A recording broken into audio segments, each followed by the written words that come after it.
Hello दोस्तों, स्वागत है आप सभी लोगों का सोशल साइंस सभी लोगों को। और आज हम आप लोगों को 4 से लेक्चर पढ़ाएंगे और 3 लेक्चर हम आपको पढ़ा चुके हैं नंबर सिस्टम में। तो नंबर सिस्टम में एक वेरी इंपॉर्टेंट का परिमेय संख्या है। यूपी बोर्ड के एग्जाम में ये बहुत पूछता है, सीबीएसई बोर्ड के एग्जाम में भी पूछता है। ये क्वेश्चन बहुत ही इंपॉर्टेंट है बोर्ड के जो है अकॉर्डिंग। तो चलिए √5 एक अपरिमेय संख्या है, इसको सिद्ध करने की कोशिश करेंगे। यहाँ दिया है सिद्ध कीजिए √5 एक अपरिमेय संख्या है, तो सिद्ध करने की कोशिश करेंगे। अगर अपरिमेय लिखा है तो क्या लिख देंगे? परिमेय, उसका विपरीत लिखेंगे। और अभी क्या होगा, ये √5 जो है √5 एक परिमेय संख्या नहीं होगी, ठीक है। यहाँ अगर अपरिमेय लिखा है तो परिमेय लिखेंगे, उसका विपरीत लिखते हैं, ठीक। तो जब ये √5 एक परिमेय संख्या है, जिसका मतलब इसे हम P/Q के रूप में लिख सकते हैं। कैसे लिख सकते हैं? P/Q के रूप में लिख सकते हैं। तो हम क्या करेंगे, लिखने की कोशिश करेंगे।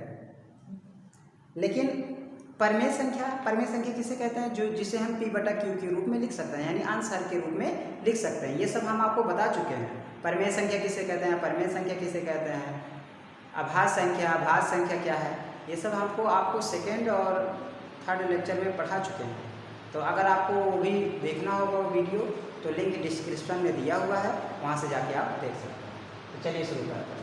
√5 बराबर P/Q, क्योंकि √5 को हमने क्या माना, परिमेय संख्या। तो परिमेय संख्या माने, जिसका मतलब P/Q के फॉर्म में इसको हम लिख सकते हैं। जहाँ PQ क्या है, आपस में सहभाज्य, यानी कि इनको कोई काट नहीं सकता है, आपस में सहभाज्य है। जैसे मान लीजिए सहभाज्य संख्या 1 तो 6 कामा 13 है, ठीक है।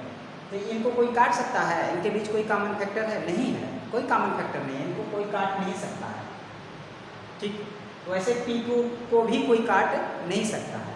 यहाँ कंडीशन है PQ को कोई काटना नहीं चाहिए। अगर किसी ने काट दिया, इसका मतलब वो परिमेय संख्या तब नहीं होगी। अगर काट दिया किसी ने तो वो परिमेय संख्या नहीं होगी, ठीक है। काटना नहीं चाहिए। यहाँ पे देख रहे हैं, अगर √5 ने अगर काटा PQ दोनों को, इसका मतलब क्या हो जाएगा, तब वो परिमेय संख्या नहीं होगी, ठीक। यानी कि PQ किसी से कटना नहीं चाहिए, किसी से कटना नहीं चाहिए। यहाँ दोनों पक्षों का वर्ग करने पर, तो वर्ग किए, स्क्वायर से रूट कट गया, इधर स्क्वायर आएगा P के ऊपर, स्क्वायर आएगा Q के ऊपर, दोनों पक्षों का वर्ग करने पर। तो देखो 5 को क्या करेंगे, नीचे लाएंगे और Q को उधर ले जाएंगे 5 के स्थान पे। तो 5 नीचे आया, देखो 5 क्या कर रहा है, P² को विभाजित कर दे रहा है। 5 क्या कर रहा है, P² को काट दे रहा है, P² को काट दे रहा है। लेकिन करना नहीं चाहिए, विभाजित नहीं करना चाहिए, लेकिन करना नहीं चाहिए, क्योंकि ये गलत है। क्योंकि यहाँ माना गया था, P ने कहा था भैया हमको कोई काट नहीं सकता है, हमको और Q को, ठीक है। मान लीजिए P ने क्या किया, P² को विभाजित कर दिया, तो 5 P को भी विभाजित करेगा, उसके वर्गमूल को भी विभाजित करेगा, ठीक है। अब देखते हैं, अगर ठीक है, चलो P को तो विभाजित कर दिया इसने। चलिए चेक करते हैं Q² को भी क्या विभाजित करेगा। P को विभाजित कर दिया, Q² को भी विभाजित करेगा। तो P बराबर क्या मान लिया हमने, 5a मान लिया, क्योंकि यहाँ 5 है इसलिए 5a मानेंगे।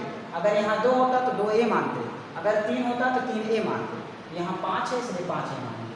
P बराबर, अब P के स्थान पर हमने 5a रख दिया और उसका वर्ग कर दिया, और बटा 5। अब 5 का वर्ग कितना हो जाएगा, 5 × 5 = 25, तो ये हो गया 25a² बटा 5। तो 5 करना 5 × 5 = 25, तो 5a आ गया।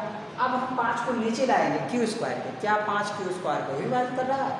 जरूर कर रहा है। देखो 5 Q² को भी विभाजित कर दिया। अब P और Q दोनों आपस में गुस्सा हो जाएंगे, भाई हमको विभाजित क्यों कर रहे हो, क्योंकि हमने कहा था कि हम दोनों आपस में सहभाज्य संख्याएं हैं, हमको कोई काट नहीं सकता है। इसका मतलब क्या है, तुम परिमेय संख्या नहीं हो, क्योंकि तुम हम दोनों को काट रहे हो। काहे काट रहे हो, ठीक है। इसका मतलब तुम परिमेय संख्या नहीं हो, बल्कि अपरिमेय संख्या हो, हम दोनों को काट दे रहे हो। यानी कि 5 Q² को विभाजित कर रहा है, तब 5 Q को भी विभाजित करेगा, लेकिन करना नहीं चाहिए था। PQ दोनों मिलकर विरोध कर रहे हैं, PQ दोनों मिलकर विरोध कर रहे हैं 5 का। भाई 5 हमको काटा क्यों, जब हम दोनों आपस में सहभाज्य संख्या है, हमको काटा क्यों? काट दिए तुम, इसका मतलब तुम परिमेय संख्या नहीं हो, बल्कि अपरिमेय संख्या हो। दाता √5 बाबू तुम क्या हो, अपरिमेय संख्या हो, परिमेय संख्या नहीं हो। ये क्या हो गया, इस तरह से सिद्ध हो गया, ठीक। तो ऐसे व्यवहारिक रूप में भी हम समझ सकते हैं कि जो है परमेय अपरमेय संख्या का।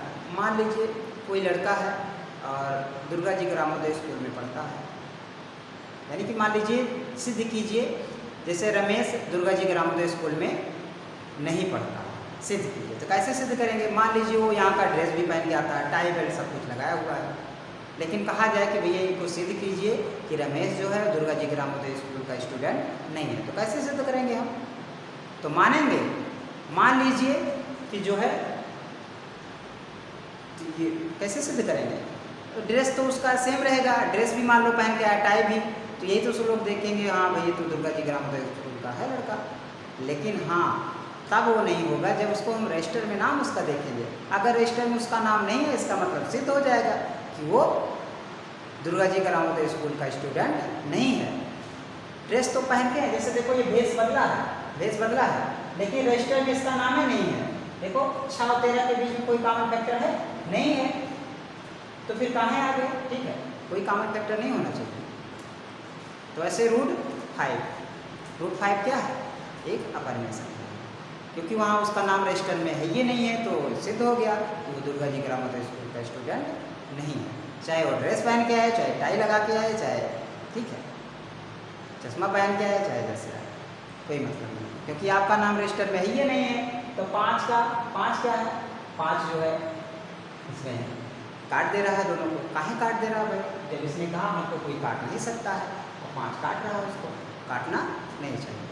तो आई होप आप लोगों को समझ में आ गया होगा। अगर समझ में आ गया होगा तो वीडियो को लाइक करिए, सब्सक्राइब करिए, ठीक है। तो आज के लिए इतना ही, मिलते हैं नेक्स्ट वीडियो में, तब तक के लिए जय जवान जय किसान।